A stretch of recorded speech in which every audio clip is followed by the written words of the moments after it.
Stop for a second and listen to that voice inside your head. Is it translating every word I say into your native language right now?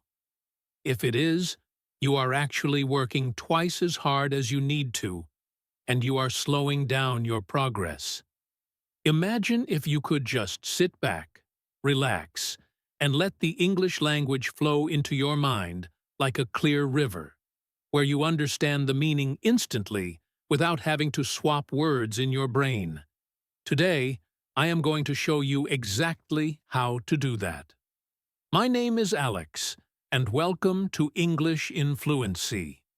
If you want to stop being a human dictionary and start being a natural English speaker, you are in the right place. Before we dive into the deep end of training your brain, make sure to hit that subscribe button and turn on the notifications so you never miss a lesson designed to make you fluent. Let's start by talking about why your brain wants to translate in the first place. When you first started learning, you used your native language as a bridge. You saw the word apple, and your brain said that means a specific word in your own tongue. This was helpful at the beginning, but now that you are at a B1 level, that bridge is starting to get crowded. There is a traffic jam in your mind. When someone speaks to you at a normal speed, your brain is trying to translate the first sentence, while the speaker is already on the third sentence. You get overwhelmed, you lose your place, and you feel like you aren't good at English. But the truth is, you are just using an inefficient system. We need to break that habit of translating and start building direct connections between English words and the concepts they represent. Think about a small child named Leo. Leo is just learning to speak. When Leo sees a big, furry animal barking in the park, his mother doesn't give him a translation. She points and says, "Dog." Leo associates the sound of the word dog directly with the image of the animal and the sound of the bark. He doesn't have a middle language to slow him down. You need to become like Leo. You need to start looking at the world around you and labeling it in English without involving your first language at all. When you wake up in the morning and see your coffee, don't think of the word for coffee in your language and then translate it. Look at the steam, feel the heat of the mug, and simply think the word coffee. This sounds simple, but it is the foundation of training your English brain. I want to introduce you to a character named Sarah. Sarah is a B1 student just like you. She used to feel very frustrated because she would go to English meetups and feel like her brain was a computer from 20 years ago, processing information too slowly. She decided to try a technique called the narrative method. Every day, while she was doing chores, she would narrate her life in simple English. She would say to herself, "Now I am picking up the blue plate. I am putting it in the sink. The water is warm. I am cleaning the plate." Notice how Sarah isn't using complex grammar. She is using simple present continuous sentences. By doing this, she is forcing her brain to stay in English mode for long periods. She isn't translating a story. She is living the story in English. If you do this for just 5 minutes a day, you will notice that the English words start to come to your mind faster than your native words. Now, let's practice some active listening together. I am going to tell you a story about a man named David who went on a trip to the mountains. While I tell this story, I want you to close your eyes. Do not try to write down every word. Do not try to find the perfect translation for the adjectives I use. Instead, I want you to build a movie in your head. Try to see the colors, smell the fresh air, and feel the cold wind that David feels. David woke up very early, before the sun was even over the horizon. The sky was a deep purple, and the air was crisp. He put on his heavy leather boots and grabbed his wooden walking stick. As he started to walk up the trail, he heard the sound of dry leaves crunching under his feet. He saw a small squirrel run across the path and disappear into a tall pine tree.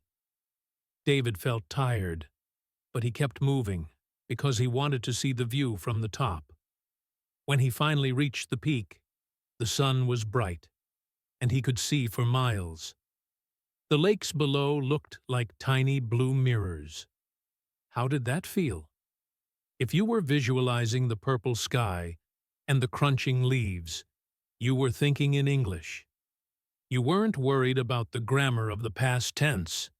You were experiencing the story. This is the secret to B1 listening. You have to move from focusing on individual words to focusing on the big picture.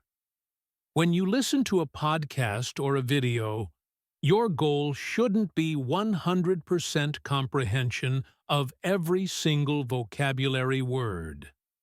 Your goal should be to understand the context and the emotion. If you hear a word you don't know, like crisp air, but you know it's early morning in the mountains, your brain can guess that it means cold and fresh. If you stop to translate crisp, you will miss the next 3 sentences about the boots and the walking stick. Let's look at another example with a woman named Maya. Maya works in an office and has to listen to her boss, Mr. Thompson, give instructions in English. Mr. Thompson speaks quickly. Instead of panicking, Maya uses a technique called keyword mapping. She listens for the stressed words, the nouns and the verbs. If Mr. Thompson says, "I need the report on my desk by Friday morning at 10, Maya doesn't translate the whole sentence. She captures the keywords: report, desk, Friday, 10. Her brain fills in the rest because she understands the situation. You can do this too. When you are listening to this video, don't try to catch my prepositions or articles. Listen for the core ideas. This takes the pressure off your brain and allows you to stay relaxed. A relaxed brain learns much faster than a stressed one. Another very important part of training your brain is to surround yourself with English that is just a little bit difficult, but not impossible. This is what we call comprehensible input. If you try to watch a high-level medical drama in English, you will get frustrated and go back to translating because you are lost. But if you watch a story about a girl named Elena who is moving to a new city, you can follow along. Elena is nervous. She has 3 large suitcases. She is looking for her new apartment on a map. She stops a stranger and asks for directions. Because you can understand the situation, your brain starts to pick up new phrases naturally. You might hear the stranger say, "It's just around the corner." You don't need to look up around the corner in a dictionary. You can see the stranger pointing to the street nearby, and you understand the meaning instantly. I want to challenge you to change your environment. Look at your phone right now. What language is the menu in? If it's not English, change it today. When you see the word settings or messages every day, you stop translating them. They just become what they are. Think about a guy named Mark. Mark decided to label everything in his kitchen with sticky notes. He put a note on the fridge that said refrigerator, a note on the cupboard that said cabinet, and a note on the toaster. For the first 2 days, it was a bit annoying. But by the end of the week, he didn't see the note anymore. He just knew those items by their English names. He was deleting the middleman. He was removing his native language from his physical space. To really master listening without translating, you also need to get comfortable with ambiguity. This is a fancy way of saying it's okay to not know everything. Imagine you are listening to a conversation between two friends, Sam and Julia. Sam says, "I'm feeling a bit under the weather today, so I think I'll skip the party." If you don't know the idiom "under the weather," you might get confused. But look at the second part of the sentence. "I'll skip the party." People usually skip parties when they are sick or tired. So, you can guess that "under the weather" means not feeling well. If you can learn to keep going when you hear something strange, you will become a much more fluent listener. Don't let one unknown word act as a brick wall that stops your progress. Just climb over it and keep listening. As we move forward, I want you to try a practice exercise with me right now. I am going to describe a scene, and I want you to tell me, in your head, what is happening using only English words. I am in a room. It is very quiet. There are many shelves filled with books. People are sitting at wooden tables, reading and writing. A woman is walking past with a cart full of magazines. Where am I? If you thought the word library, you did it. You took a series of English descriptions and connected them directly to a concept. You didn't need to translate the word shelves or wooden to get to the answer. This is the mental muscle we are trying to build. The more you do this, the stronger it gets. Remember that fluency is not about being perfect. It is about communication and connection. When you stop translating, you start to feel the rhythm of the language. English has a specific beat, a musicality that is different from your native language. When you translate, you break that rhythm. But when you listen naturally, you start to pick up on the intonation and the stress. You start to hear how words like "want to" become "wanna" or "going to" becomes "gonna." You don't learn these things by reading a grammar book. You learn them by letting your ears lead the way. Think about a character named Leo who loves music. Leo started listening to English songs, but instead of reading the lyrics in his own language, he just tried to hum along and catch the feeling of the song. Over time, he realized he understood the story of the song without ever looking at a translation. He could feel the sadness in a slow song or the energy in a fast one. This emotional connection to the language is what makes it stick in your brain. When you have an emotional response to what you hear, your brain prioritizes that information. It stops being a school subject and starts being a part of your life. I want to encourage you to be patient with yourself. You have spent years, maybe decades, thinking in your native language. You cannot expect your brain to switch completely in one day. It's like training for a marathon. You start with short runs. Today, your short run might be listening to this video. Tomorrow, it might be listening to a 5-minute news clip in English. The day after, it might be trying to think of 3 things you are grateful for in English before you go to sleep. Every little bit counts. Every time you choose not to translate, you are winning a small battle in the war for fluency. Let's do one more listen-in practice. This time, it's about a woman named Clara, who is a chef. Clara is in her kitchen. She is wearing a white apron. She takes a sharp knife and begins to slice some bright red tomatoes. She tosses them into a large pot with some garlic and olive oil. The kitchen starts to smell amazing. She stirs the sauce with a long spoon and tastes it.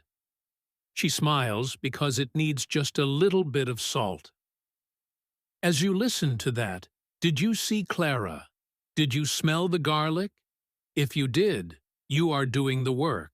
You are training your brain to handle English as a primary language, not a secondary one. Moving forward on our journey to true fluency, we need to talk about a technique that changes how your ears and your tongue work together. This is called the shadowing for thinking method. To understand how this works, let's look at the story of a man named Marcus.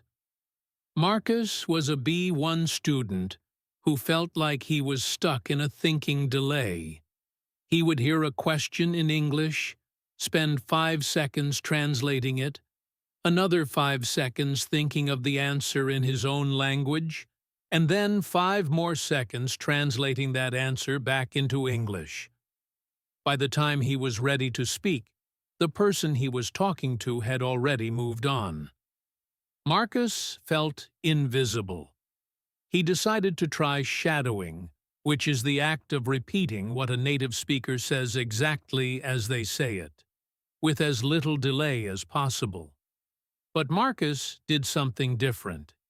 He didn't just shadow the words, he shadowed the energy. When he heard a speaker sound excited, Marcus would mimic that excitement in his own voice. When the speaker sounded confused, Marcus would make his own voice sound curious.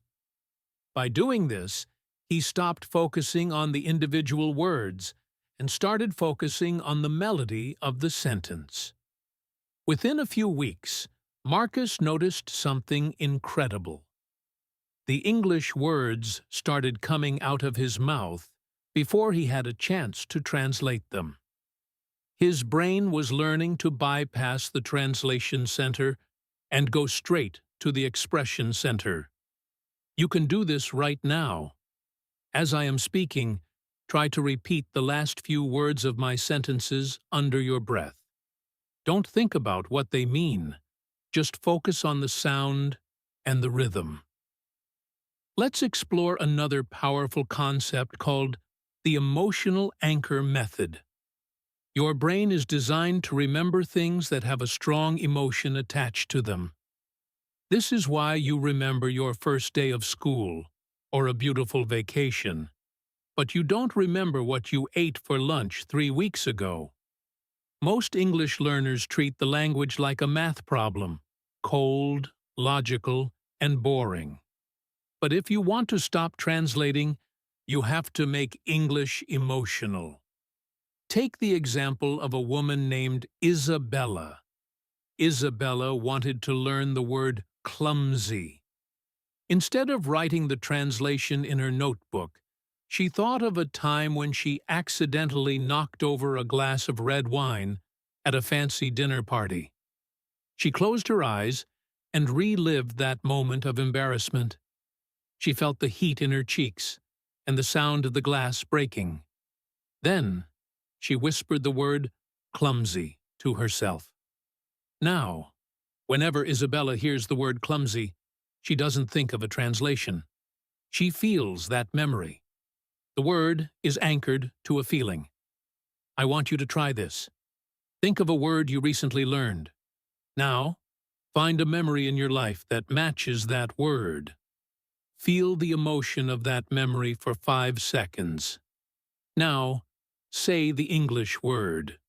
You have just created a direct neural pathway that skips your native language entirely. Now, let's dive into a long-form listening practice. I want you to imagine a character named Julian. Julian is a clockmaker in a small, foggy village. Every morning, Julian walks through the cobblestone streets to his tiny shop. The shop is filled with the sound of 1,000 ticking clocks, some loud and heavy, others soft and delicate like a heartbeat. One day, a mysterious woman named Clara enters the shop. She is holding a pocket watch that has stopped ticking. She tells Julian that the watch is a family heirloom and it hasn't worked for 50 years. Julian takes the watch, puts on his magnifying glass, and opens the back of the golden case. Inside, the tiny gears are covered in dust and rust. He spends the entire afternoon carefully cleaning each piece with a tiny brush. As the sun begins to set, Julian puts the final gear back in place. He turns the key, and suddenly, the watch begins to breathe again. Ticking, ticking, ticking. Clara begins to cry tears of joy. As you listen to that story, did you notice how the ticking sound became a part of the atmosphere? You weren't translating the word heirloom or magnifying glass because you were focused on the image of the old watch and the emotion of the woman crying. This is the state of flow that we are aiming for. When you are in the flow, your brain is too busy processing the story to bother with translation. The more often you can get into this state, the more your brain will realize that it doesn't need your native language to understand the world. Let's talk about the mental substitution trick.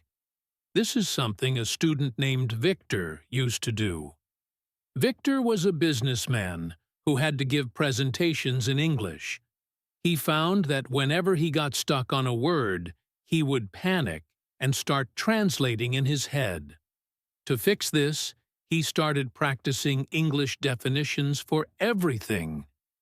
If he couldn't remember the word deadline, he would tell himself, the time when the work must be finished. By practicing how to explain things using simpler English words, he realized he didn't need a dictionary anymore. He had an internal English-to-English dictionary. You can practice this today by looking at an object in your room, let's say a lamp, and instead of thinking the name of the object, try to describe its function in English. You might think, the object that gives light when it is dark. This strengthens your ability to think around a problem using only English tools. Another important character to meet is Nina. Nina is a B1 learner who loves nature. She noticed that when she went for walks in the forest, she was always translating the names of the trees and birds. She decided to change her approach. She started English-only sensing. As she walked, she would say out loud what she was experiencing. The wind is cold on my face. The grass is very green today. I hear a bird singing far away. By connecting her physical senses, touch, sight, and sound, directly to English phrases, she was teaching her nervous system that English is a real, physical language, not just something she studies in a book. The next time you go for a walk, try to do exactly what Nina did. Don't worry about being perfect. Just label your reality as it happens. I want to talk about the power of music and lyrics in a different way than before. We all know listening to songs helps, but have you ever tried active lyric visualization? Think of a girl named Chloe. Chloe would listen to her favorite English pop songs and, instead of looking at the translation, she would draw what she heard. If the singer said, "You're like a hurricane," she would draw a big spinning storm. If the singer said, "Buildin' castles in the sand," she would draw a beach. By turning the English sounds into visual art, she was forcing her brain to create a direct link between the sound and the image. This is a fantastic way to train your English brain because art bypasses the logical, translating part of our minds and goes straight to the creative, intuitive part. Now, let's address the fear of missing out. Many B1 students translate because they are afraid that if they don't, they will miss an important detail. Think of a man named Felix. Felix was watching an English news report about a new technology. He was so busy trying to translate the word sustainable that he missed the entire explanation of how the technology worked. Felix realized that his need for 100% accuracy was actually causing him to understand 0% of the message. The lesson here is to let the words wash over you. Imagine you are standing in a warm rain shower. You don't try to catch every single drop of water in your hands. You just stand there and feel the rain. Listening to English should be the same. Let the sounds hit your ears. Some will stick, and some will fall away. The more you relax and let go of the need to catch every drop, the more soaked in the language you will become. Let's do a quick mental workout. I am going to give you 3 English words, and I want you to think of an image for each one immediately. Do not translate. Ready? The first word is giant. The second word is midnight. The third word is balloon. If you saw a very tall person, a dark sky with a moon, and a floating red circle in your mind, you are thinking in English. Notice how fast that happened. Your brain is much faster than you think it is. The problem isn't that you can't think in English. It's that you don't trust yourself to do it. You have to learn to trust your intuition. I want to introduce you to the 3-layer listening technique. This is what a student named Andre used to master movies without subtitles. Layer 1. Just listen for the vibe. Is the speaker happy? Sad? Angry? Excited? Don't worry about words. Layer 2. Listen for action words. What is happening? Are they eating? Running? Arguing? Layer 3. Only then, listen for the specific details. Most students try to start with Layer 3, which is why they get overwhelmed and start translating. By starting with the vibe and the action, you build a foundation of understanding that makes the specific words much easier to catch naturally. To continue our deep dive, we address the cultural immersion mindset. To illustrate this, let's look at the life of a man named Hugo. Hugo moved from a small town to a big, bustling international city for a new job. In his first week, he noticed that even though he knew the grammar rules, he felt like an outsider because he didn't understand the social cues or the small talk. He realized that language is more than just words. It is a way of seeing the world. Hugo decided that to stop translating, he needed to start observing how people actually lived in English. He started spending his lunch breaks at a local park, just listening to the people around him. He wasn't listening for verbs. He was listening for how they greeted each other, how they laughed, and how they used filler words like, well, actually, and you know. By observing these small details, Hugo began to realize that English speakers have a specific way of being polite and a specific way of being direct. He started to adopt these habits. Instead of translating a polite phrase from his native language, which often sounded too formal or stiff, he just used the phrases he heard in the park. He began to say, "Could you possibly?" Or "I was wondering if," because those phrases felt natural in the environment. This is a huge step in training your English brain. When you stop trying to fit English into the box of your native culture and start letting English have its own space, the translation habit begins to wither away. You aren't just changing your words. You are expanding your personality to include an English-speaking version of yourself. Let's look at a character named Elena. Elena is a student who felt very shy when speaking because she was afraid of sounding like a baby with simple sentences. She would spend minutes in her head constructing complex, perfect sentences in her native language, and then get stuck trying to translate them into English. Her breakthrough came when she decided to embrace the power of simplicity. She realized that some of the most powerful things in life are said in simple English. I love you. I'm sorry. Let's go. That's beautiful. None of these are complex, but they are all very meaningful. Elena started a challenge where she would only speak in sentences of 5 words or fewer for an entire day. This forced her to stop translating her complex thoughts and instead find the core of what we wanted to say. She found that her friends actually understood her better, and her brain felt much lighter because it wasn't carrying the heavy weight of translation. Now, let's do a long-form practice about a traveler named Sebastian. Imagine Sebastian is standing in the middle of a busy train station in London. The station is enormous, with a high glass ceiling that lets in the pale afternoon light. There are screens everywhere flashing names of cities like Edinburgh, Manchester, and Oxford. Sebastian is lost. He looks at his ticket, then back at the screens. He sees an old woman sitting on a bench, feeding breadcrumbs to a pigeon. He walks over to her and says, "Excuse me, I'm trying to find platform 9. The woman looks up and smiles. She has a very kind face with many wrinkles around her eyes.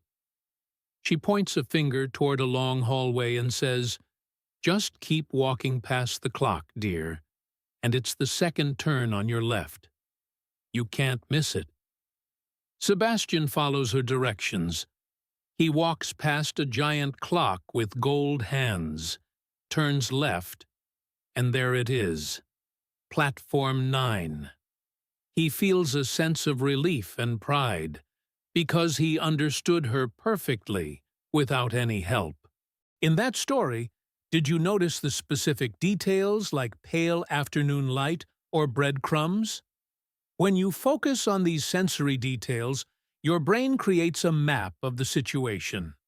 This map is what allows you to understand platform 9 or second turn on your left without needing a dictionary. Your brain is a pattern recognition machine. It takes the visual information of the station and the auditory information of the woman's voice and combines them into one meaning. This is exactly how you should approach every English conversation. Treat it like a puzzle where the words are only one piece. The environment, the person's face, and the situation are all other pieces that help you see the whole picture. I want to introduce you to a concept called cognitive reframing. Let's look at a character named Clara. Clara used to get very angry with herself when she didn't understand a word in a podcast. She would think, "I'm so stupid. I've been studying for 3 years, and I still don't know this word." This negative emotion actually shut down the learning centers of her brain. She decided to reframe her thinking. Now, when she hears a word she doesn't know, she says to herself, "Oh, a new mystery. Let's see if I can solve it using the context." By turning a mistake into a mystery, she made the process fun. She stopped translating because she was too busy being a detective. She would listen to the words around the mystery word and try to guess its meaning. Even if she was wrong, she was training her brain to stay active in English. This is a vital skill for B1 learners. You must be comfortable with the unknown. Think about a man named Arthur who is learning to cook. In the beginning, Arthur had to follow a recipe book for every single step. He had to read, add 2 spoons of salt, then go to the kitchen, find the salt, and measure it. He was translating the recipe into action, but after a few months, Arthur didn't need the book anymore. He knew the feeling of the dough, the smell of the onions when they were ready, and the color of the perfectly cooked meat. He began to think in cooking. English is exactly the same. In the beginning, you need the recipe book of your native language, but eventually you need to step away from the book and start feeling the language. You need to trust your ears the same way Arthur trusts his sense of smell. Let's talk about the social fluency scenarios. Imagine you are at a party with a group of English speakers. A woman named Sarah is telling a funny story about her cat. Everyone is laughing. You don't understand every single word Sarah is saying, but you see her acting out the cat, jumping onto a table and knocking over a vase. You see the expression on her face.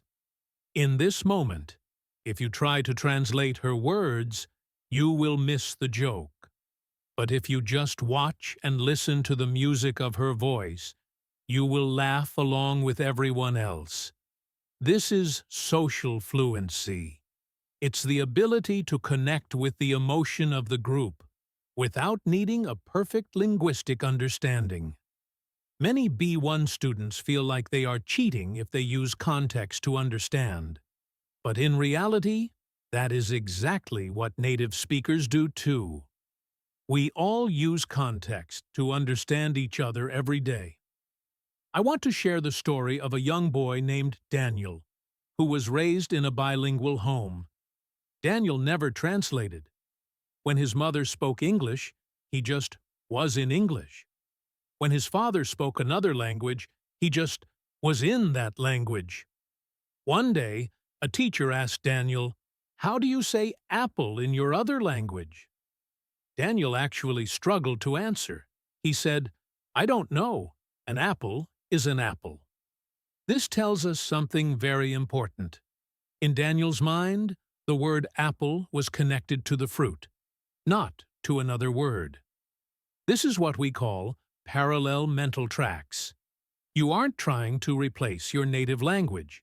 You are building a second track in your brain that runs alongside it. The more you use the English track, the smoother and faster it becomes. Eventually, you can switch between the two tracks like a train changing lines, without ever having to stop and translate in the middle. Let's do one more visualization together. Imagine a character named Beatrice. Beatrice is an artist living in a small studio apartment. The walls are covered in colorful paintings of the city skyline. It is raining outside, and the sound of the droplets against the window is very peaceful. Beatrice is sitting at her desk, writing a letter to a friend in English. She isn't using a translator. She is simply looking at her paintings and describing the colors she sees: crimson, azure, gold. She writes about how the rain makes the streets look like a giant mirror. She writes about the smell of wet pavement and the sound of umbrellas opening. As she writes, she feels a sense of calm. She isn't worried about being a student anymore. She is just a person sharing her world. That sense of calm is what I want for you. When you stop translating, the anxiety of getting it right disappears and is replaced by the joy of getting it across. You realize that English is a bridge to other people, not a wall that keeps you out. Every story I have shared today, from Leo and the dog to Beatrice and her paintings, is a reminder that language is a human experience. It is about sight, sound, smell, emotion, and connection.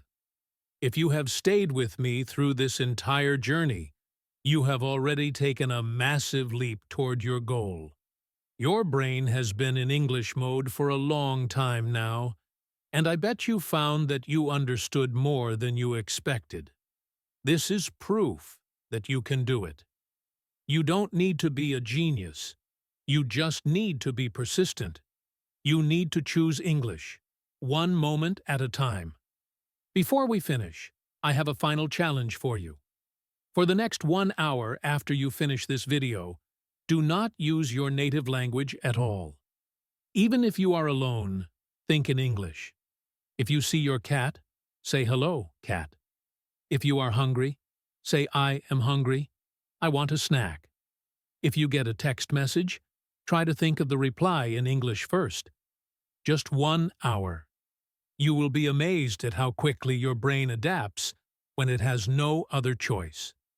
To reach the final peak, we must talk about the long-term rewiring of your nervous system and what happens when you hit the fluency plateau. Let's look at the story of a man named Raphael. Raphael had been a B1 student for nearly 2 years. He felt like he was walking through thick mud. He knew enough English to survive, but he didn't feel free. He was still translating the difficult parts of his day. Raphael realized that his brain was comfortable being good enough, but he wanted to be natural. He started a practice called sensory flooding. Every Saturday, he would spend 4 hours in total English immersion. He found that after the second hour, his translation muscle got tired and simply gave up. It was too exhausted to keep working, so his brain had to switch to the direct method just to keep up. This is the second wind of fluency. Once you push past that initial mental fatigue, your brain discovers a much more efficient way to process information. Now, imagine a character named Sylvia. Sylvia is a gardener who lives in a cottage surrounded by wildflowers. She loves to spend her afternoons talking to her plants.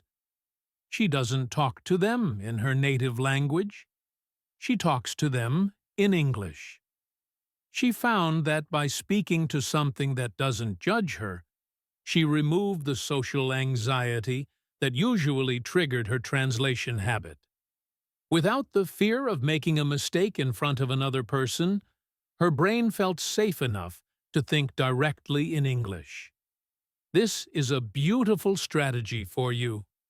Talk to your pets, talk to your plants, or even talk to your reflection. Create a no-judgment zone where English can grow naturally. Think about a man named Julian. Julian was a B1 student who worked as a photographer. He realized that photography and language are very similar. When he looked through the lens of his camera, he wasn't translating the scene into a picture. He was capturing the light as it was.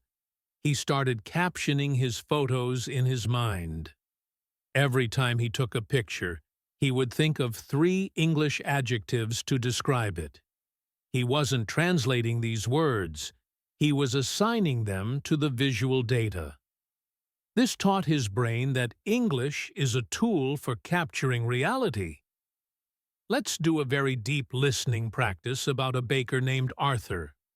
Imagine the smell of fresh bread rising in a warm oven. Arthur is covered in white flour. He is listening to an old jazz record.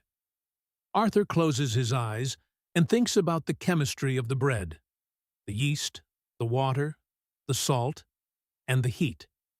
He doesn't think about these things in his native language. He thinks of the English word fermentation. He thinks of the crust. He thinks of the crumb. For Arthur, the bread is English. The two things are inseparable. When he takes a loaf out of the oven and hears it sing, that cracking sound as the crust cools, he simply thinks, perfect. As you listened, did you feel the warmth of the bakery? When you connect a language to a physical craft, the translation barrier disappears. I want to introduce you to the 5 senses summary. This is what a student named Kaori used to do. She would sit on her balcony and identify one thing for each sense in English. I see the stars. I feel the cool breeze. I hear a car. I smell the rain. I taste the herbal tea. This simple grounding exercise forced her brain to stay in the present moment using only English. It's impossible to translate when you are focused on immediate sensory input. By making English the language of your present moment, you give it a permanent place in your life. Consider the story of Maria, who was terrified of phone calls.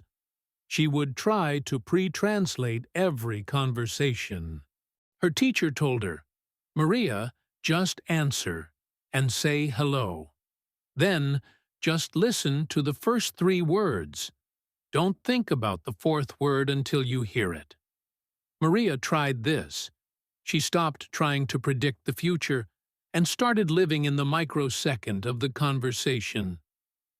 She realized that listening is like walking down a dark path with a small flashlight. Once she stopped translating the future, her present understanding improved drastically. Think about Kenzo, an architect who started sketching his thoughts. Instead of a diary and words, he would draw a picture and label the emotions in English. If he had a stressful day, he would draw a tangled knot and write overwhelmed. This visual emotional linguistic connection is the triple threat against translation. I want to talk about the echo effect. You can use this for English. A student named Sophia would choose one power phrase every morning. She would repeat this phrase in her head like a song throughout the day. Because the phrase was short and rhythmic, her brain didn't feel the need to translate it. It just became a vibration in her mind. By the end of the week, she had 7 power phrases that were native to her English brain. They weren't translations. They were just part of her internal monologue. As we reach the end, I tell you one final story. It's about a woman named Clara, who lived to be 100 years old. Clara spoke 5 languages. When someone asked her how she did it, she picked up a piece of fruit, a simple orange. She said, in one language, "This is an orange." In another, "It is an oranja." In another, "an orancia." But to me, it is just this.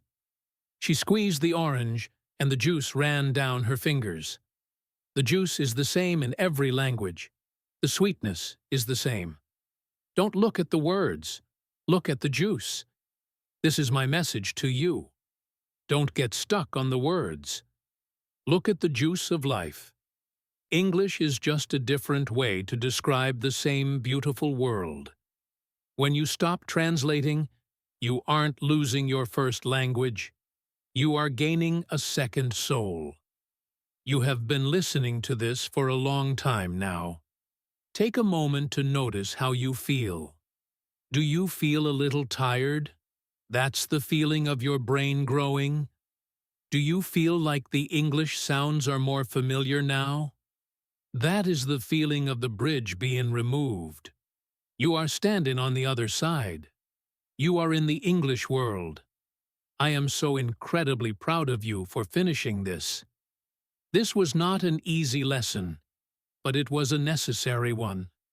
You have the tools now. Thank you for choosing me, Alex, to be your partner in this journey. This channel, English in Fluency, is here for you. If you found this deep dive helpful, please share it. Let's help the whole world stop translating and start connecting. One last thing. Would you like me to create a 21-day Thinking in English challenge video where we do these exercises together every day? Let me know in the comments below. I read every single one of them. Keep your heart open, keep your ears ready, and most importantly, keep your mind in English. You are doing amazing. I will see you in the next lesson.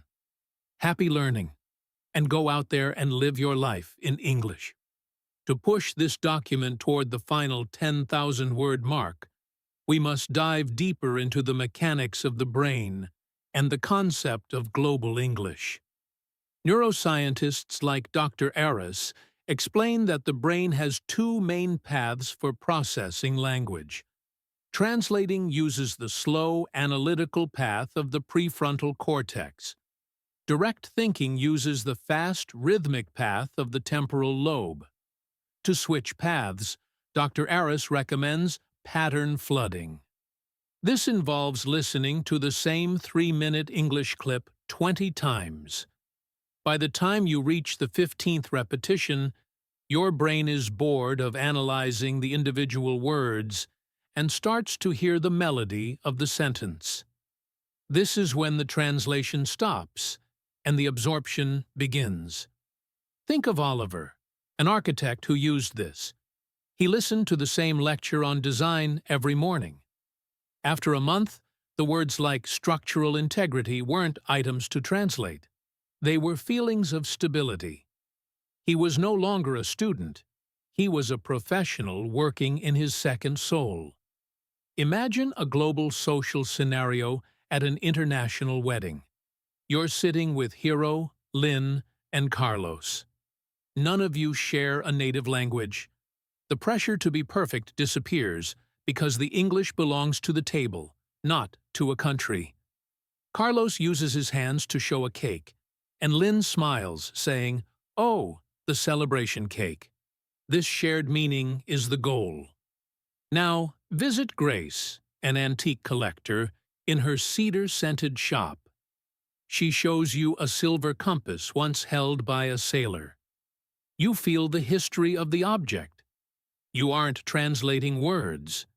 You are feeling the sea and the stars through English descriptions. Think of Peter, a professional gamer. In a fast game, he doesn't translate "watch your back."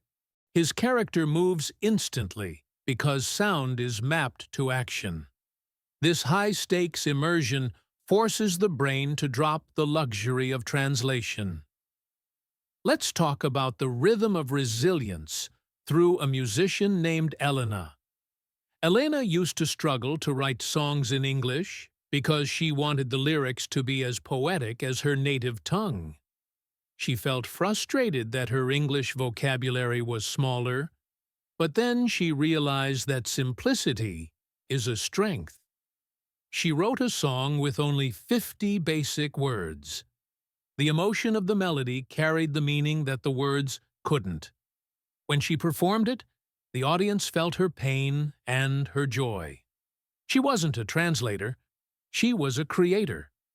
If you can create something in English, a poem, a song, a drawing with captions, you are claiming the language as your own. Now, enter the kitchen of cultures with Chef Marco and sous chef Anya. In a busy restaurant, there is no time for dictionaries. Marco yells out orders in English: 2 steaks, medium rare, 1 salmon, extra lemon. Anya moves with precision. She doesn't translate medium rare. She knows the exact temperature of the meat. She doesn't translate salmon. She sees the pink fish in front of her. The kitchen is a place of action where English becomes the engine of their work. If you can find a place of action in your life, you will find your English brain. Consider the digital frontier with a young man named Kaito.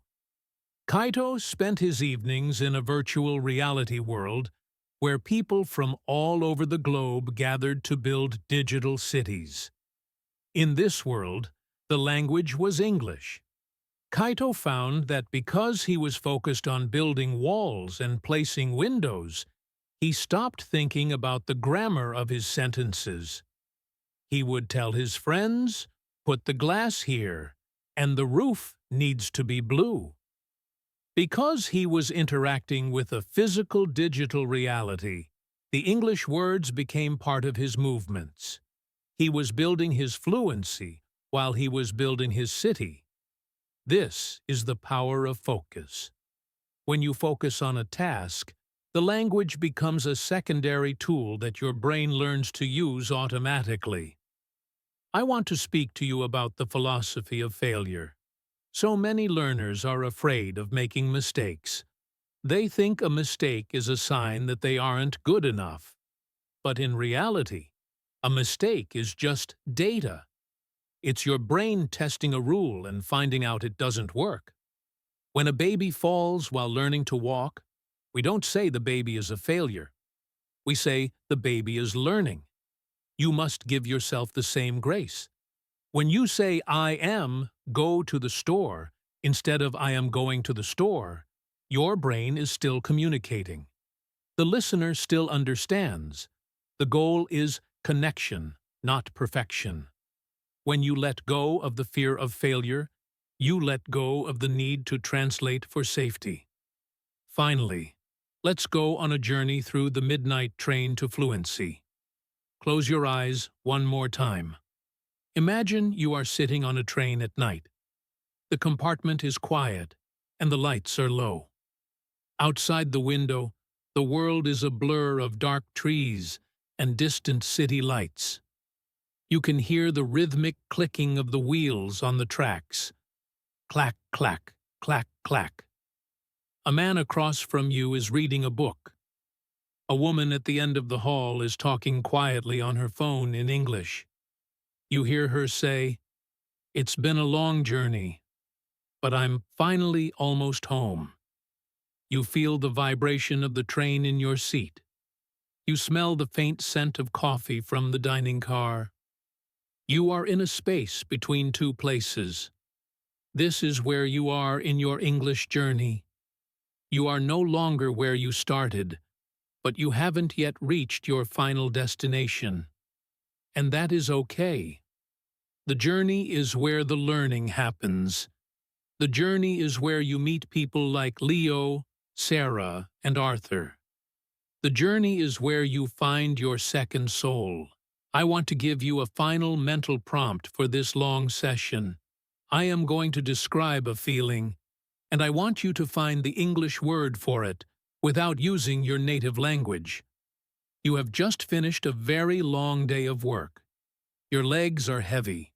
Your eyes want to close. You sit down on a soft sofa and let out a long breath. What is the word? If you thought tired or exhausted or relaxed, you are doing it. You are connecting a physical sensation to an English label. Now, imagine you have just seen a very old friend that you haven't seen in 10 years. Your heart feels full. You are smiling so much that your face hurts. What is the word? Happy? Joyful? Surprised? These words are now yours. They aren't translations. They are the sounds of your heart. As we conclude this massive 10,000-word journey, I want you to think of yourself as an explorer. You have left the safe, familiar shores of your native language. You are in the middle of the ocean now. It can be scary, and the waves can be big. But you are not alone. You have a sturdy ship, a clear compass, and a whole crew of people sailing with you. The destination is a world where you can talk to anyone, anywhere, and feel completely like yourself. You are not just a B1 student anymore. You are a person who is learning to see with English eyes and hear with English ears. The translation bridge is falling down behind you, and that is a good thing. It means you are moving forward. It means you are becoming free. Thank you for trusting me, Alex, and English in Fluency with your time and your mind today. This is the start of a new chapter for you. Go out and live it. Don't translate your life. Just experience it in English. I'll be here for you in the next one. Happy learning. One last reflection before we part.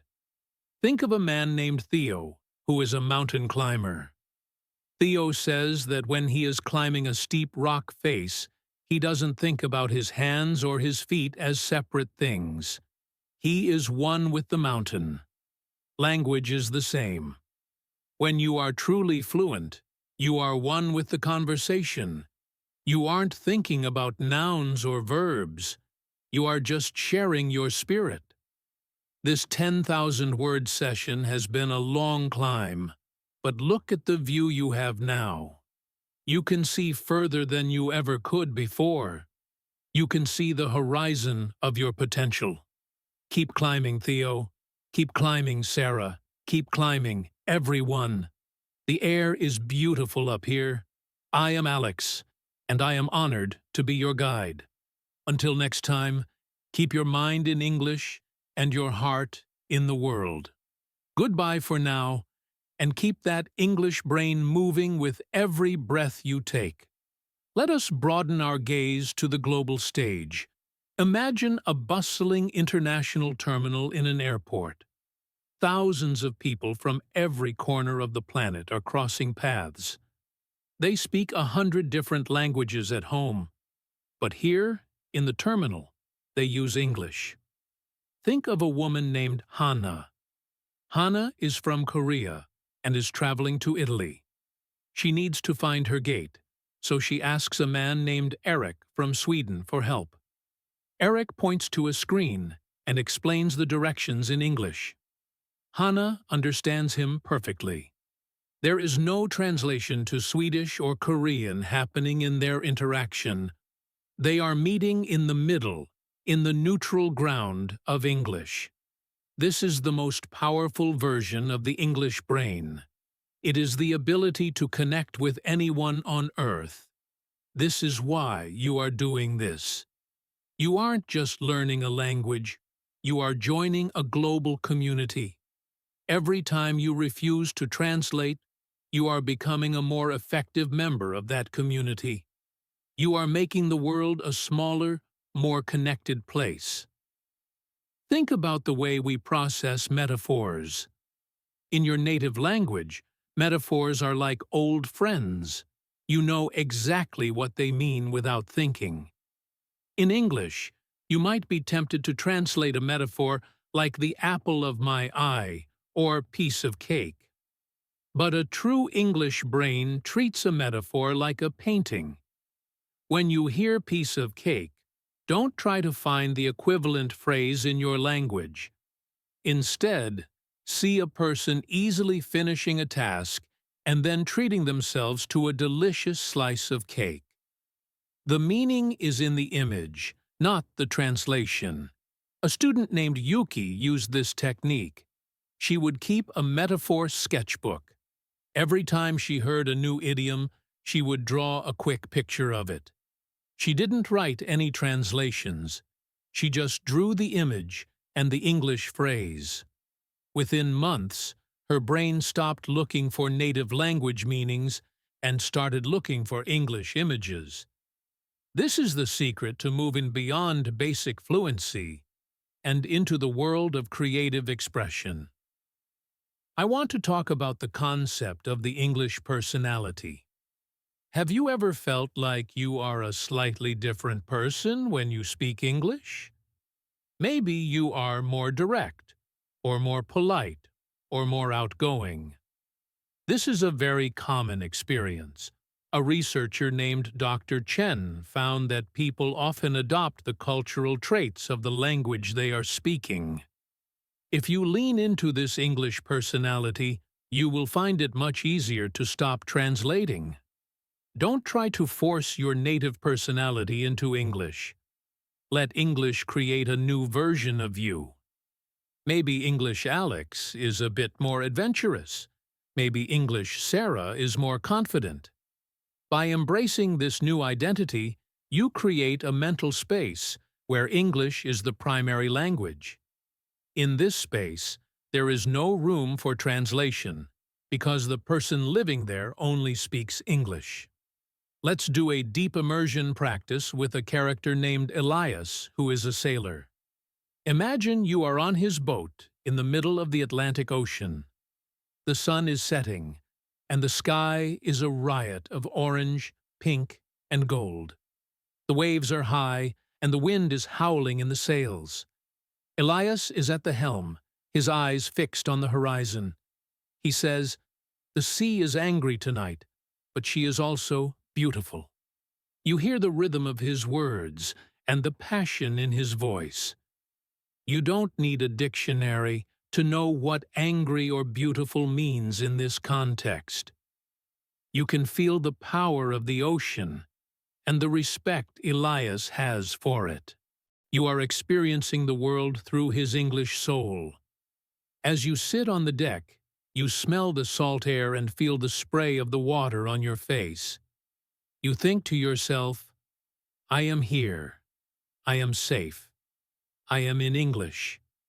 This is the goal: to reach a place where English is the language of your most profound experiences. I want to encourage you to start an English gratitude journal. Every night before you go to sleep, write down 3 things you are grateful for using only English. Don't use a translator. If you don't know a word, find a simpler way to say it. For example, instead of "I am grateful for the delicious meal I had," you could write, "The food was good. I liked it." The goal isn't to write perfect sentences. The goal is to think of your day and your life in English. This simple practice will help you build a positive emotional connection to the language. It will teach your brain that English is a tool for expressing your deepest feelings of happiness and contentment. Over time, you will find that the English words for gratitude, thankful, blessed, happy, come to your mind faster than the words in your native language. Think about the way we learn to drive. In the beginning, we have to think about every move. Now I push the pedal. Now I turn the wheel. Now I look in the mirror. We are translating the instructions into action. But after a few months, we don't think about it at all. We just drive. We might even listen to music or talk to a friend while we drive. Our bodies have learned the language of driving. English is the same.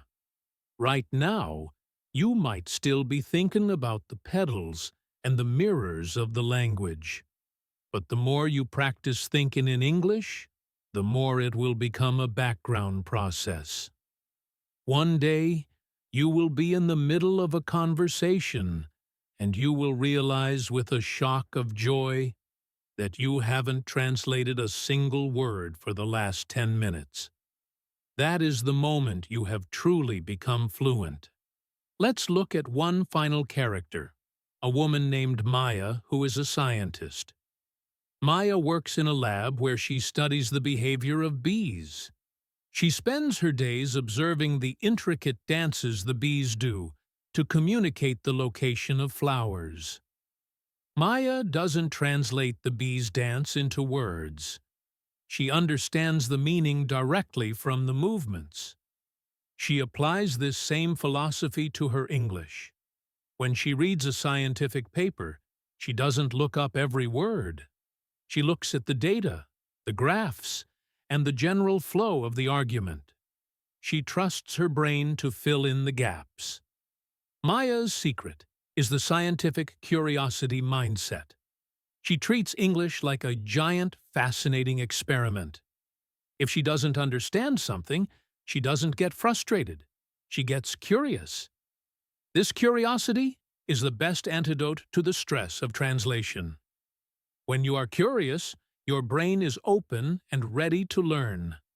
When you are stressed, your brain is closed and tries to find safety in your native language. Be like Maya. Be a curious explorer of the English language. Thank you once again for your incredible commitment. You have now completed this immersive English journey.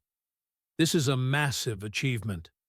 You have the tools, the stories, and the mindset to succeed. The only thing left to do is to keep going. Don't let the momentum stop here. Take one small thing you learned today and apply it to your life right now. Label an object, narrate your chores, or simply think one thought in English. Every little bit counts. You are on the path to becoming a natural, confident English speaker. I believe in you. I'm Alex, and I'll be here for you in the next lesson. Keep your head up, your ears open, and your mind in English. Happy learning, and go out there and show the world your new English soul. Would you like me to create a specific weekly planning guide for you to help you implement these habits into your busy schedule?